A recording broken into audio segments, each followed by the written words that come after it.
माझं तिथं डॉक्टर असते, त्याला मी भेटलो, त्याला विचारलं. तो म्हणे मामा तुम्हाला ऑपरेशन केल्याशिवाय पर्याय नाही. म्हणून मी काय केलं, मला ऑपरेशनची भीती वाटत होती, कारण माझ्या डोक्यात असं होतं की ऑपरेशन केलं म्हणजे आपले पाय जातात, म्हणून मी ऑपरेशन करायचं टाळलं. त्याच्यानंतर मी घरी आलो.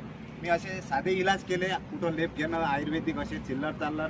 पण त्याच्यानंतर मला कमलताई सरफ यांची भेट झाली. त्यांनी मला अमृत ज्यूसबद्दल सांगितलं, पण माझा अजिबात विश्वास बसत नव्हता. कारण मला असं वाटत होतं पण मोठमोठ्या MDकडे गेलो, MS कडे गेलो, त्यांनी आपलं ऑपरेशन सांगितलं आणि ह्या मॅडम म्हणतात की बुवा या ज्यूसनं तुम्हाला फरक पडेल. माझा अजिबात विश्वास बसत नव्हता. पण त्यांनी मला विनंती केली.